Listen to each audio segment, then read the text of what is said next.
Stay hungry, stay foolish.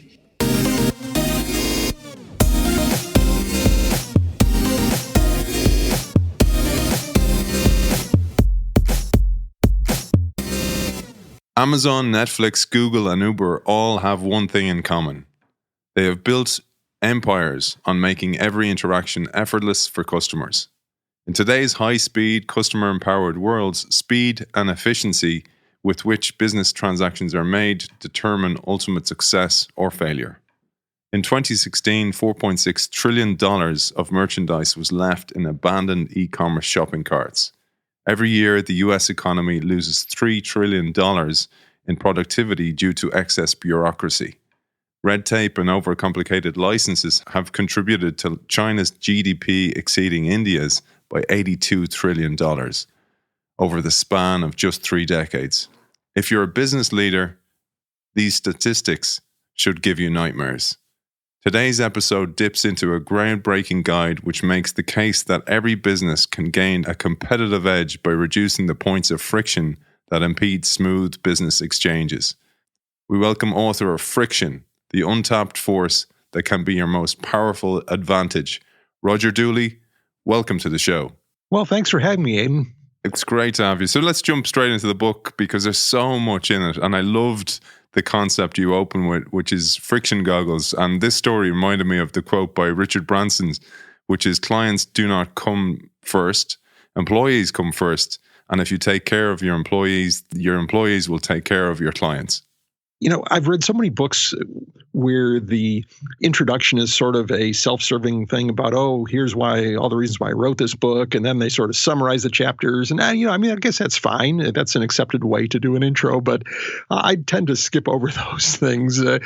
And so I said, okay, I got to do something different. And I put a little fable in there about a company that is going through a bit of a rough patch. And the CEO is trying to cut costs internally and ending up resulting in a reduction in the level of customer service. And I did it as a fable because I thought it was a great way to introduce people to the idea that friction, the idea of wasted effort, affects both customer experience and internal employee experience. And that the only time when a business can truly thrive is when it has that friction-aware culture where not only are customer interactions effortless, but also employees realize that the company cares about them and the company isn't making them do things that waste their time.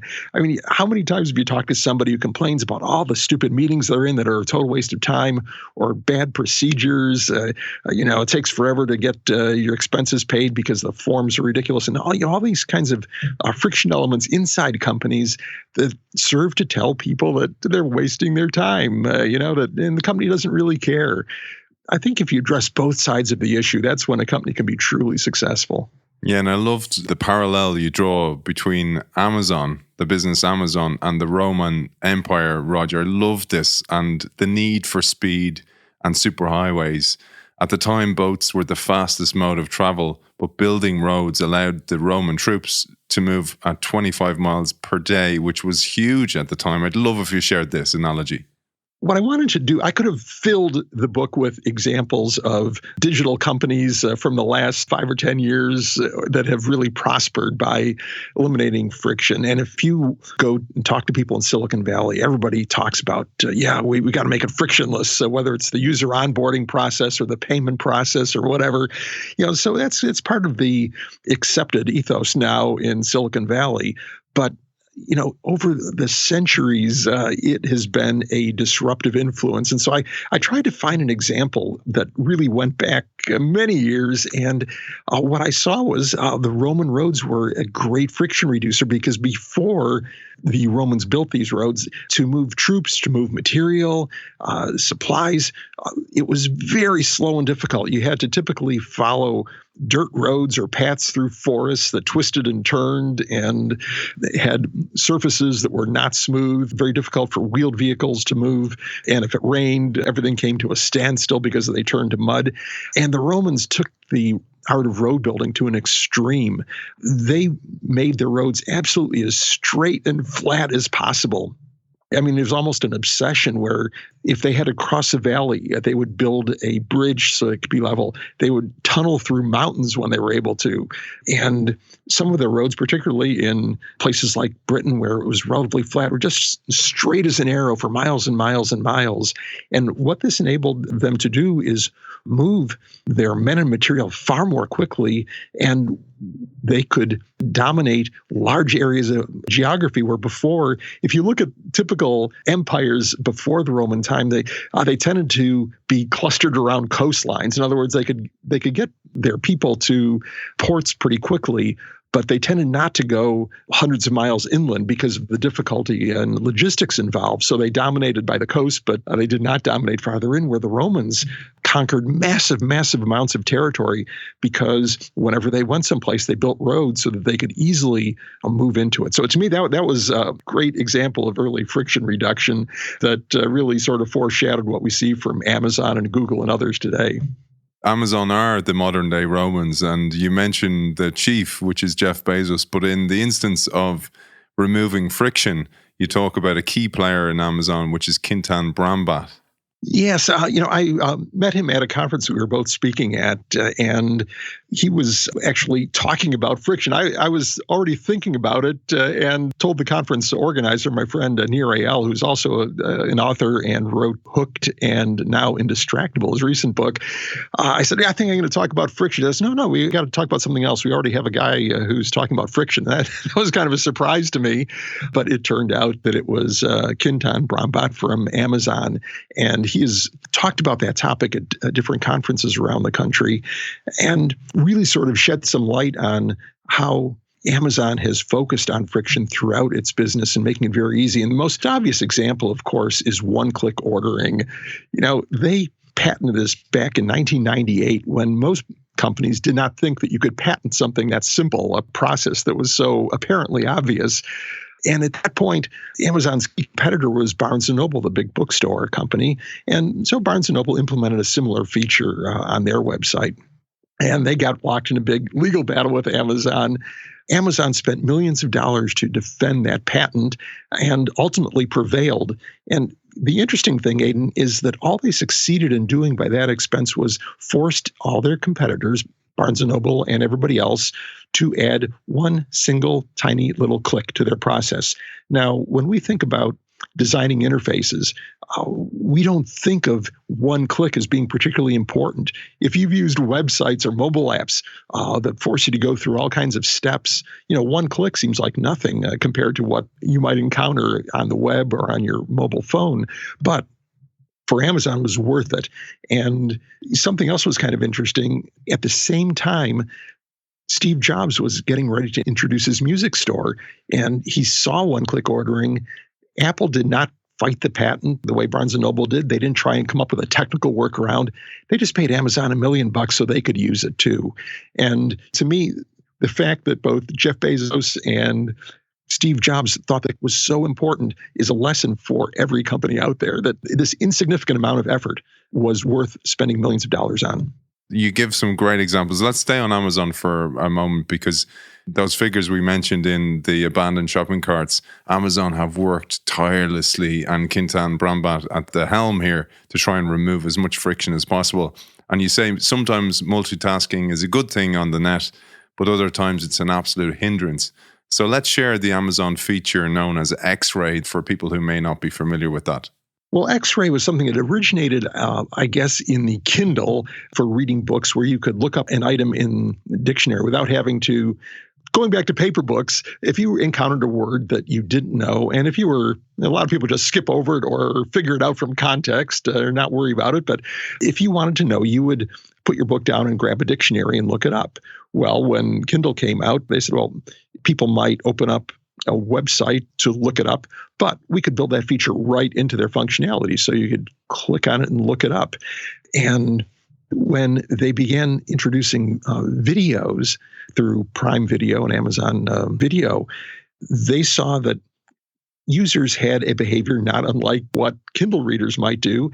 If they saw an actor on the screen, they might say, "Oh, I know her. What was she in? Oh, I can't think of it." And then so what they do is they pause the program and open up IMDb, the database of movies and actors and actresses and so on, and look up that person, which, by the way, IMDb happens to be owned by Amazon. In any case, they said, well, we could make that far easier. What if they could just pause the program and you could see which actors were on the screen at that given moment? It saves so much time. You're not causing a person to exit the app and go to some other device or another screen within the app or anything else. It was just very simple. You could see who they were and say, oh, that's the person, get a little bio for them, and then you could click for more info if you wanted more in-depth information. It's also even easier to use than IMDb because sometimes you're looking for an actor that maybe only appeared briefly in a series that has dozens and dozens of actors. Even trying to find that person in a list of actors is difficult. But by stopping a movie or a TV show right in a scene, you see only the people who are in that scene. And so it makes it far easier. So anyway, this is one minor little thing, but that is their ethos.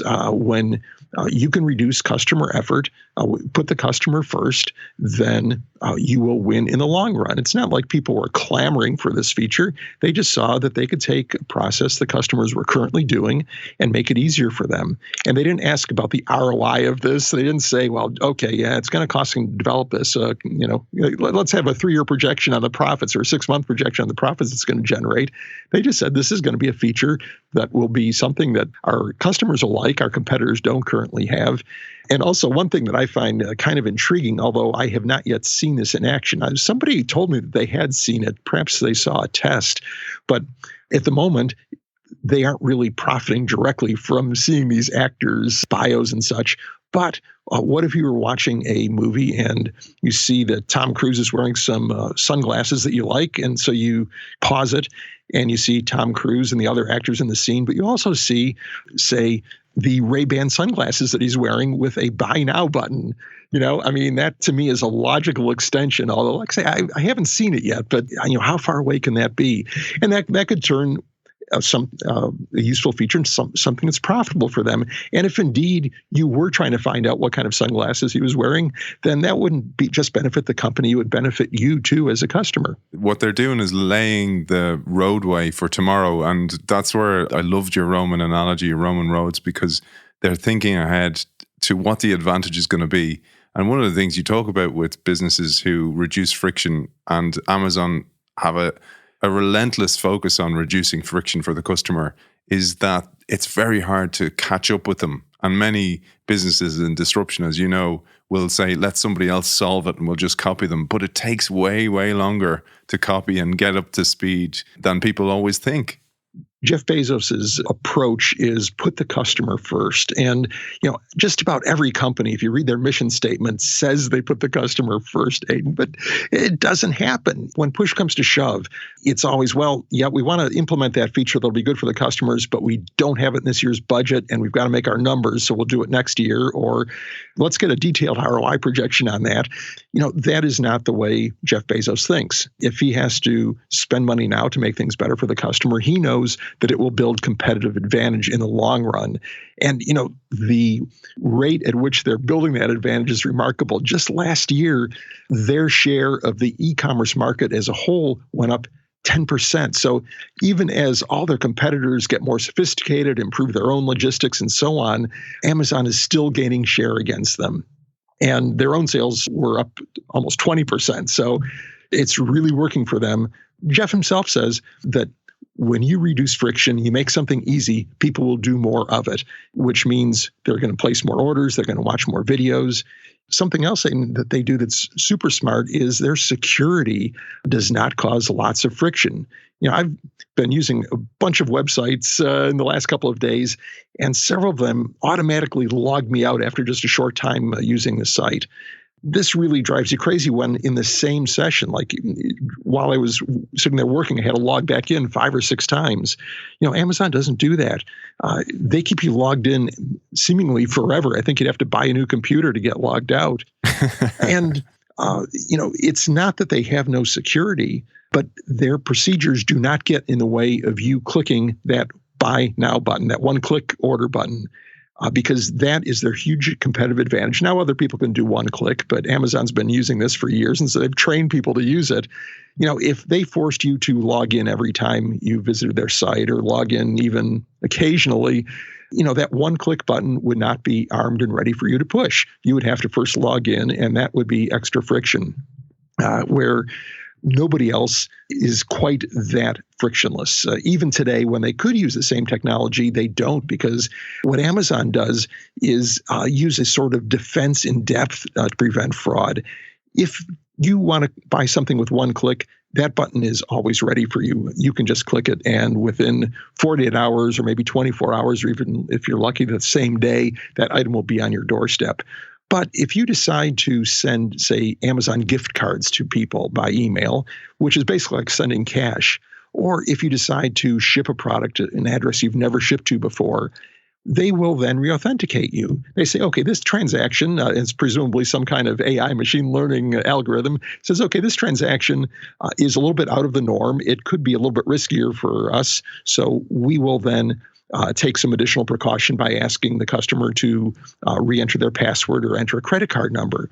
But for 99% of their transactions that are just simple routine, yes, I'm going to buy a product and ship it to my usual address with my usual credit card, it's simple one click, no friction at all.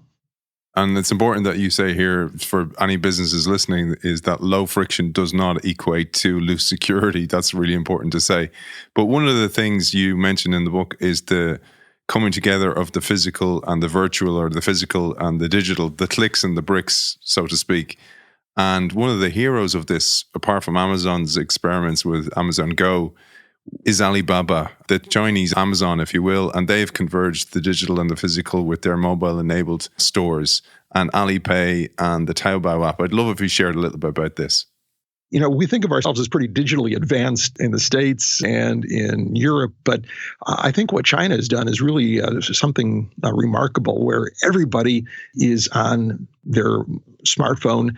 They have these mobile apps that enable them to do all kinds of things. They basically can do anything. They live in those apps. I just saw an interesting chart. I forget where I saw it, but it showed the buyer journey in, say, the United States, where you go from one website to a mobile app to, it sort of bounces around, where the entire buyer journey in China can take place on WeChat.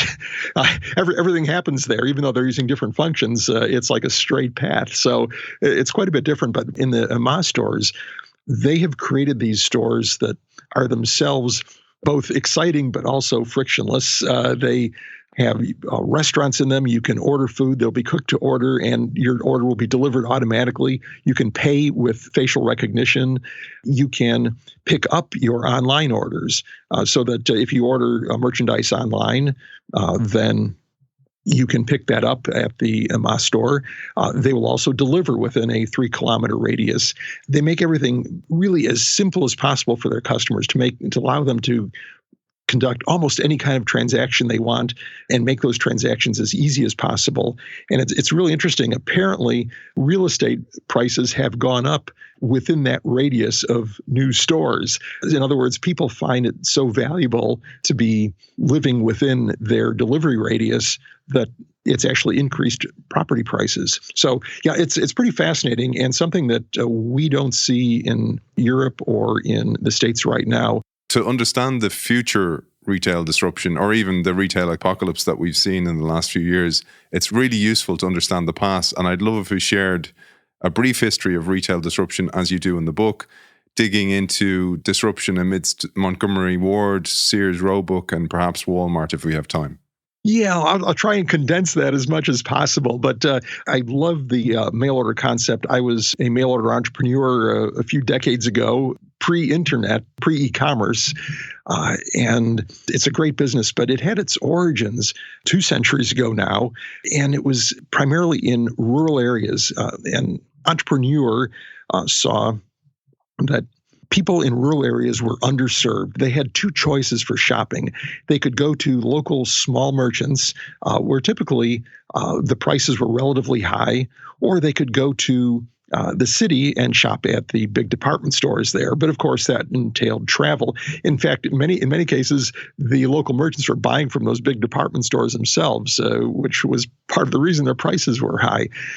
And he started a mail order catalog where the catalog would be delivered and to people's homes by mail, and they could then buy stuff which would also be delivered by mail. I mean, it seems like not much of an invention today with e-commerce, where we've got multiple fleets of trucks delivering everything to our homes. But at the time, this was a novel concept that you could actually buy stuff like this. And so their business thrived. A few years later, another guy came along, Sears, and started selling watches initially, and ended up creating a catalog business, which ultimately surpassed Montgomery Ward's in size.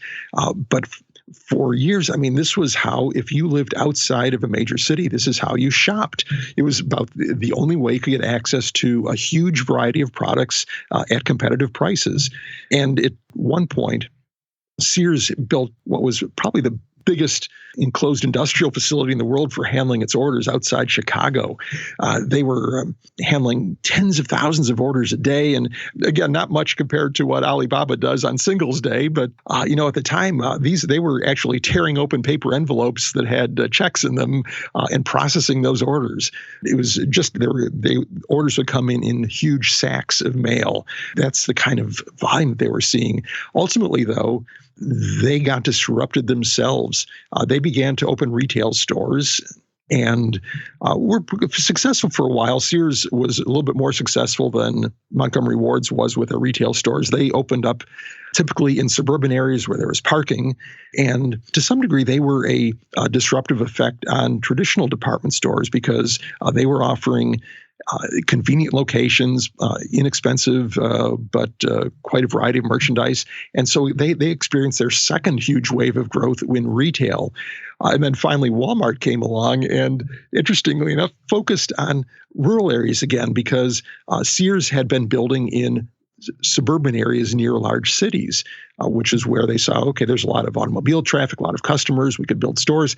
Walmart focused on those rural areas that were now only served by Sears catalogs and said, we can build retail stores that can serve a large enough area and be profitable. And people can come into the store and actually see the merchandise. And they started expanding, and they initially expanded primarily in these underserved rural areas that initially had been targeted a century before by Montgomery Ward and Sears. They grew and grew, and ultimately, as their own value, they could enter urban markets as well. And now Walmart is the world's biggest retailer. But it's been a series of sort of friction-based disruptions, because in each case, they're making it easier for the customer to shop. First, the mail order catalogs allow these rural customers to shop without lengthy travel. Then the suburban department stores allowed people to drive their car and park and do their shopping and leave easily. And then Walmart ultimately sort of just carried that concept back to the rural areas and said, okay, we can make it easier for these folks in rural areas. And only then did they go back into the urban centers. I find it such an interesting story, the Montgomery Ward, Sears, Roebuck and Walmart story, because they were the disruptors of their time. And it's such a lesson in human psychology where it becomes difficult for us to adapt to a new paradigm, which was digital. So digital comes along, internet comes along. Bezos built his world in that world, laying the Roman roads for the future, while businesses like Sears went under last year or 2 years ago because they could not adapt to the new paradigm.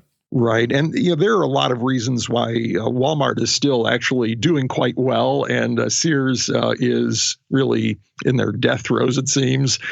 And part of it is management. I mean, you've got to do a lot of things right. You can't just have the right business concept. You've got to execute. You've got to have the right merchandise. You've got to have people who understand how to present merchandise if you're in the retail business. And Sears just really abjectly failed in those things. And they've been selling off their crown jewels, their most valuable properties, things like die-hard batteries and Craftsman tools that were arguably, setting the standard for decades as being the absolute best brand in their spaces.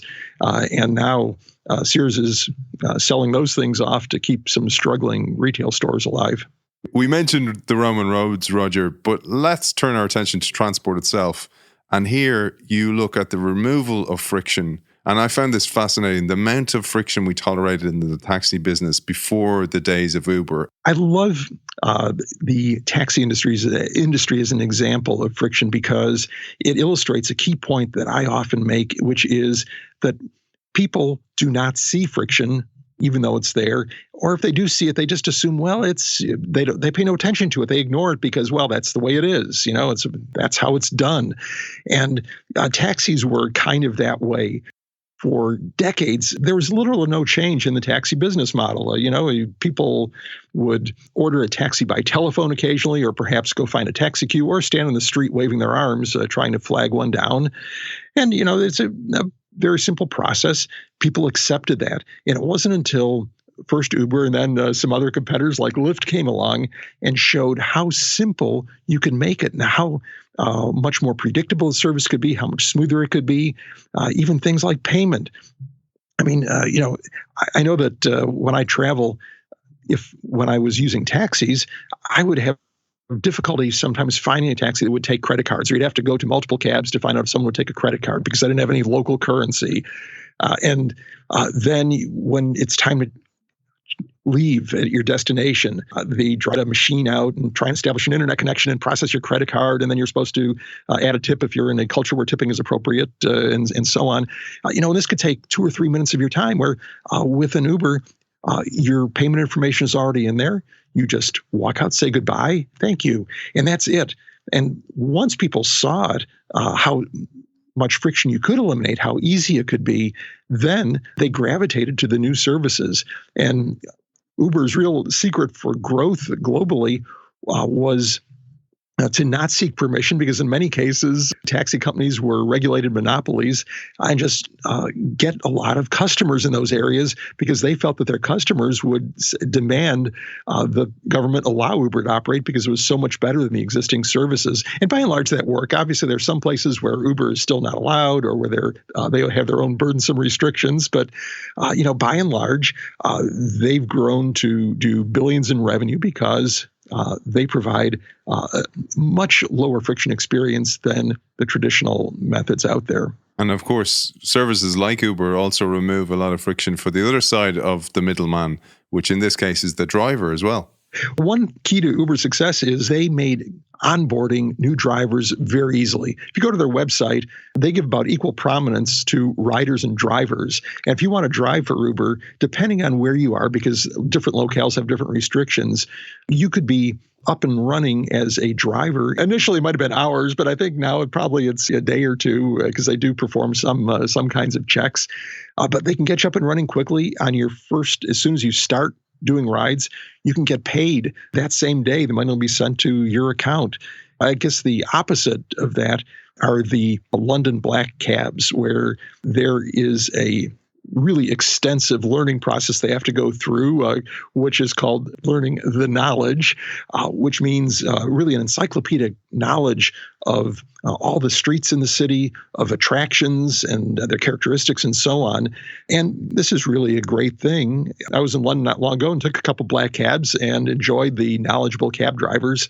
But when there's GPS, is it really necessary for drivers to memorize street maps, particularly since real-time GPS can tell you about things like a traffic accident that makes your usual route less speedy than it might be and can reroute you a different way? So I think that it became very easy to drive for Uber and their competition. And this really enabled a lot of people who might not otherwise be drivers to earn extra money. I know in a few recent Uber trips that I've had, I had a medical student, I had an off-duty police officer. These are both in New Jersey, I think, in the United States. And these people would clearly not be driving taxis, but by being able to do it without a lot of setup time and to be able to do it on their schedule, it enabled them to offer these services. And it really is an exemplar of frictionless improvement. One of the heroes of relentless pursuit of minimal user effort that's worth sharing is Google. And I remember, like you, the days of Alta Vista search engines, and we certainly have removed a lot of friction since those days. Google is very smart They focused on simplicity and minimal effort on part of their users. So their initial interface was not a portal. It was a simple little box, search box on a blank white page. They eliminated all that distraction, but they also minimized the amount of effort it would take for customers or searchers to get stuff done. Initially, they didn't really have a robust suggestion process, but over time that evolved, and now it's driven by AI and machine learning, so that if you type one character into that search box, and by the way, the cursor is positioned in the search box when you go to the page. That saves you a click. You don't have to tap the screen or click your mouse to get the cursor there. It's right there already. And it starts suggesting things. You type in W, a lot of people search for weather information, so weather is likely to be one of the top choices if you type in W. And if you do click that link, you don't get a list of weather sites that you could then click through to. Right on the very screen next C, they've got the current conditions where you are. They've got the hourly forecast for the rest of the day, the daily forecast for the rest of the week. Basically, probably 99% of the searchers who wanted weather are satisfied with that result. They don't have to click through at all. So basically what that means is with one or two keystrokes, you have gotten all the information you need. Your search is satisfied. And of course, now you don't even have to click anything. You can yell at your Google Assistant. You can yell at your Google phone. It makes it so easy and effortless to find information. And if you compare that to what the situation was, even 5 or 10 years ago, you would be doing a lot more typing and a lot more clicking. So that's one big innovation. But Google is very aware of effort. I've had couple interactions with their support team for some statistics and advertising stuff. And afterwards, they asked whether I found the process difficult or easy. So they weren't asking, was the person who helped me courteous? They were asking what I thought about the process itself and how effortful it was. This really illustrates their focus on user effort. Something else that they've done, and they've specifically used the word eliminating friction in describing this feature, is autocomplete for web forms. We all see these forms on the web that you've got to fill out 10 blank spaces or 15 blank spaces or something. And Google created for their Chrome browser an autocomplete feature that will auto-populate all of these fields that you've entered on previous websites. And this enables you to take a lengthy form and fill most of it out, if not all of it, with just a few keystrokes. But, even today, Aidan, when I surf around the web and occasionally complete forms when I have to, I would guess that more than half of the forms are not properly coded to take full advantage of autocomplete. Instead, maybe few of them work, or I go to the address field and it puts in my phone number because the underlying coding is incorrect. I was registering for a tech conference, and it was a rather long form. There were like a dozen fields in it, which is, for me, a long form. And every single field populated with one word, Roger, my first name, because clearly the coder who had created that form had simply replicated one field, a first name field, and changed the visible stuff that you could see. So if you looked at the form, the web page looked fine, but the underlying code meant that I had to type in every single thing completely. So I had to type in my phone number, I had to type in my address and all the other information they wanted, where all of those keystrokes could have been eliminated had it been properly done. I encounter that everywhere. And it's silly because it would save so much effort and also would increase conversion rate. Customers do not like filling in long forms, and the easier you can make it, the more likely they are to go through the process. It's amazing how much money businesses waste on advertising a product that's essentially flawed. And you kind of think, if you put more money into the product and made that better, you would pull clients in rather than having to push them to a flawed website or flawed form, as you said. I mentioned in the intro your book, Brainfluence, which dives deeply into neuroscience and behavioral science and behavior research to attract new customers. And you talk about the science of friction in the book as well. So science friction, Roger. And there's a simple law behind friction.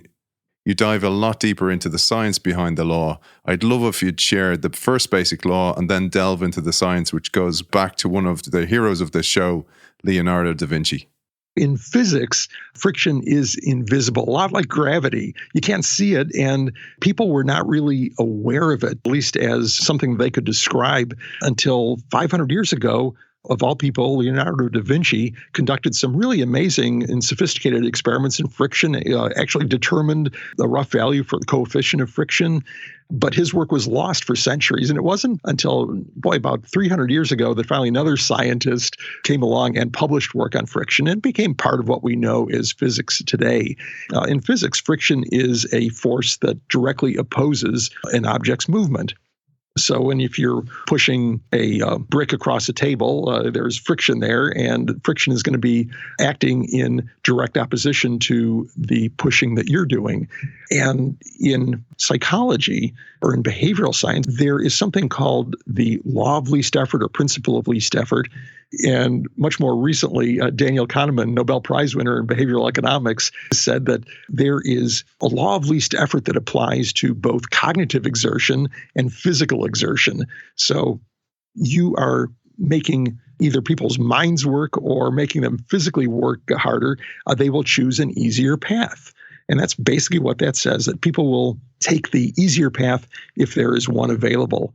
And I think that when people like Jeff Bezos and Steve Jobs say, okay, it's worth saving that one little click, they understand that. If they're even a little bit easier than their competitors, over time, that's going to be a big competitive advantage.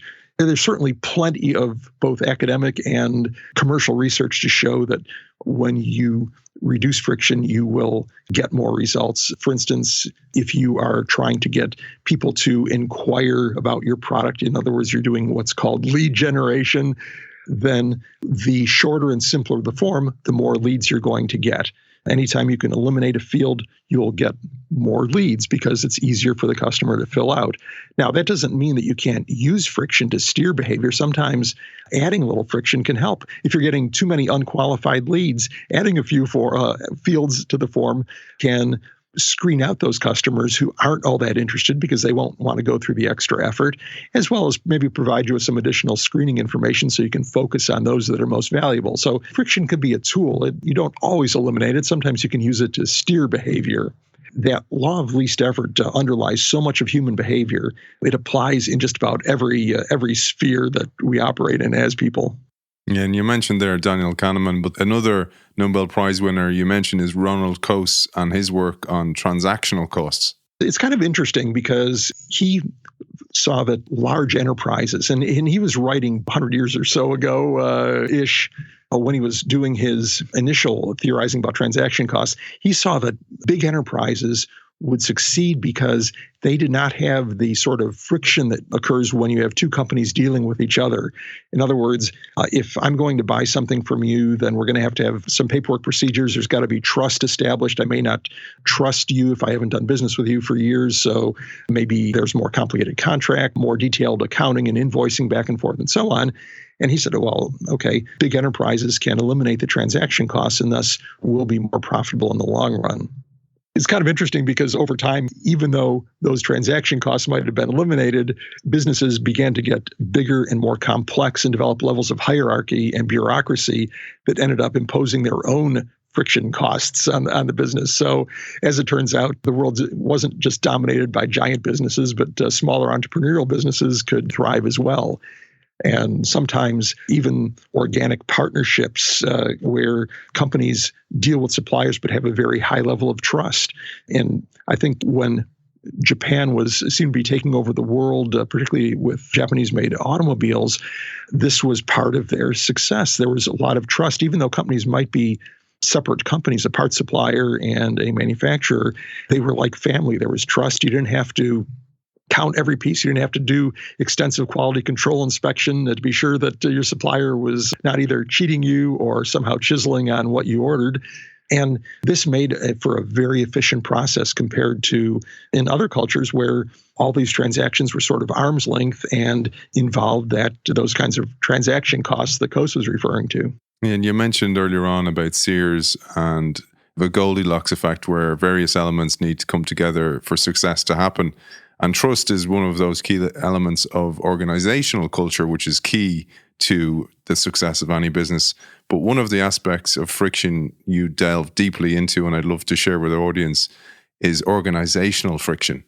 There's a scientist, Paul Zak, who is known for his discovery that oxytocin is the trust hormone. You can both measure levels of trust and even induce trust with oxytocin. And we did some fascinating work in companies, and in particular, high-performing organizations, companies that had a dead track record of success and profitability. What he found was not just by asking people, doing surveys, which would be the more typical research method, but also by taking blood samples from thousands and thousands of people working in these companies and other companies. What his research showed was where there was higher trust between people, then the organizations performed better. And it sort of goes back to that example I just gave you of Japanese supplier relationships. They were very efficient because there was trust. They didn't have to have all these protections and safeguards. Where you have a lack of trust, then you have to have rules. You have to have paperwork and all these things that slow down the process of business.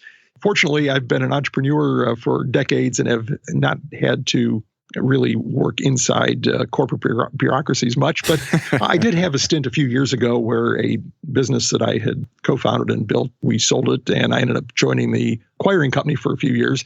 Like any big company, they had an expense reporting process. So if I traveled on company business, I would have to fill out an expense report. And we've all done those many times.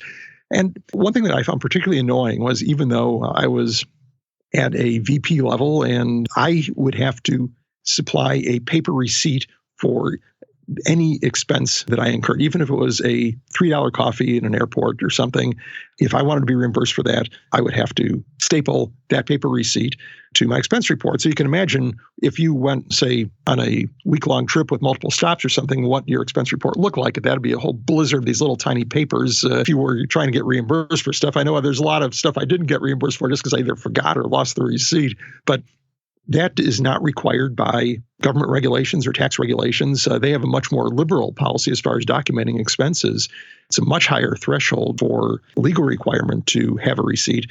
But after I left the company, I asked the financial guy at the time who had also left the company, I said, well, hey, one thing that I always wondered about was why did they have that requirement for receipts? And it was a lack of trust, basically, that they did not trust that people would not somehow abuse the process and submit phony expenses if they did not have to furnish those paper receipts. So it ended up creating a lot of extra work for everybody, both on the employee side, and then also there were people who actually looked through those receipts to make sure they matched up to every single item on the expense report. And I know that happened because one time I lost a receipt somehow between when I filled out the report and when it got processed at headquarters.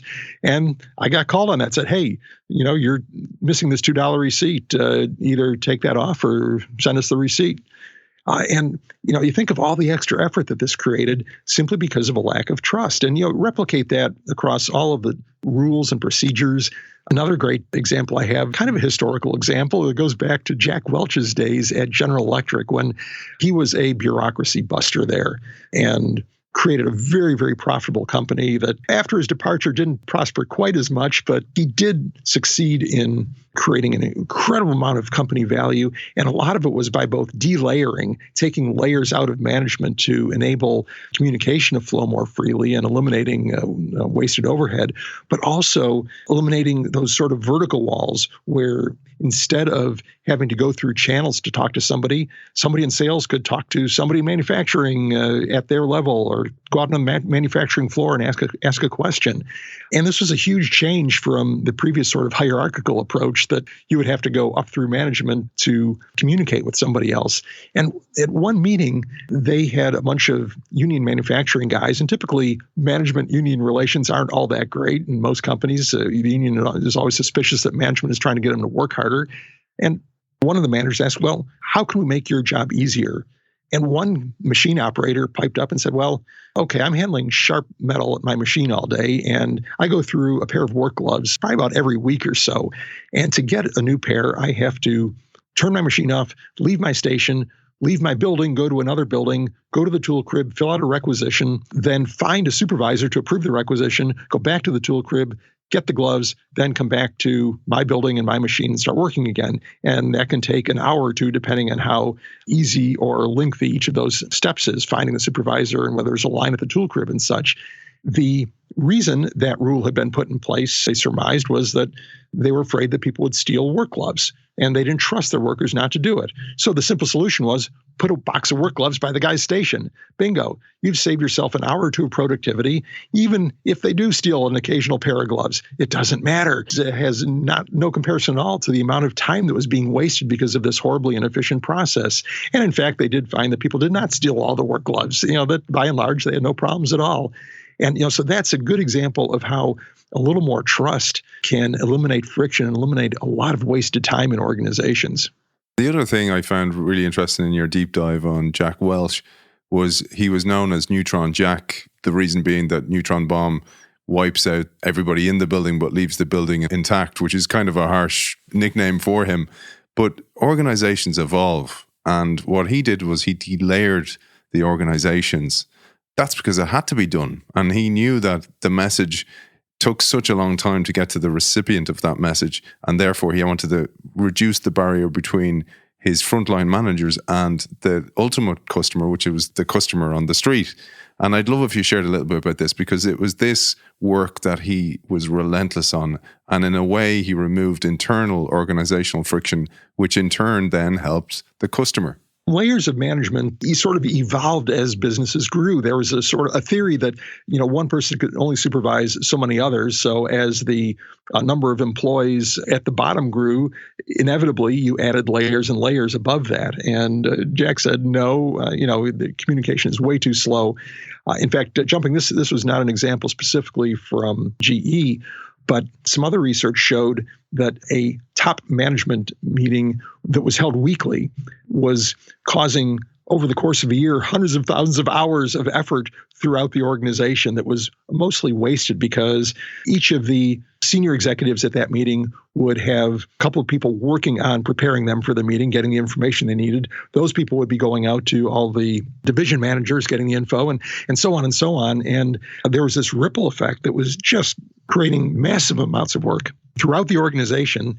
And it was not necessary. So the simple solution was to, first of all, change that meeting to monthly instead of weekly, and then also change the concept of preparation for it and what was involved, because obviously everybody in the meeting wanted to look like they were prepared, so they wanted their people to be thorough.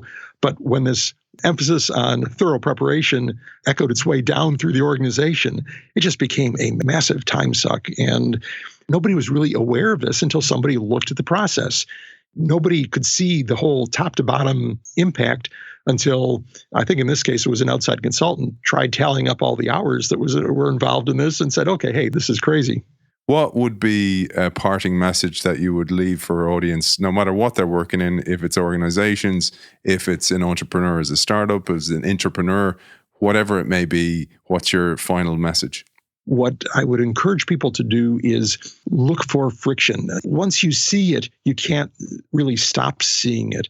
And the reason for that is our brains have something called the reticular activating system, the RAS, that is a filter that screens out everything that you don't need to know at that particular moment. So you can cross a busy street in New York City and your RAS is going to screen out everything except the crosswalk indicator, oncoming cars, and the people right around you. As with the taxi example, we simply screened out all the friction that was involved, the waiting, the uncertainty of, gee, I called the cab, he's not here yet, what's going on, the payment friction. We just screened that out because what didn't seem to be important, it was normal. And once you start focusing on friction and seeing it, you will see more and more of it. And then I would encourage people not just to see it, but to push back on it in their organizations and even in other organizations. If you have a high friction experience with your cable television provider, your internet provider, or a department store, or whatever, take them to task publicly for that if you're not getting satisfied. You may do your little part to make the world better. And within organizations, sometimes it's necessary to push back against people who have important jobs, those people who are responsible for IT, for security, for legal, for compliance. These are important functions. But just like Amazon does, it's important to establish a balance between taking care of the customer, having a smooth employee experience, and these other concerns. Somebody needs to be making an informed decision, usually a high-level executive. So it's okay to push back and try and improve things, because once people see it and once people's eyes are open to that friction, then they're going to get on the bandwagon too. Fantastic. And Roger, for people who are interested in your work, in hiring you as a speaker and finding out more about the books, where can they find you? The best place to start would be rogerdooley.com. And I've got links to my neuromarketing blog, my Forbes blog, and my social media profiles there. On social media, I am most active on Twitter, where I am at Roger Dooley, and also I'm easy to find on LinkedIn. Author of Friction, the Untapped Force That Can Be Your Most Powerful Advantage, Roger Dooley, thank you for joining us. Well, thank you, Aidan. I've enjoyed this conversation.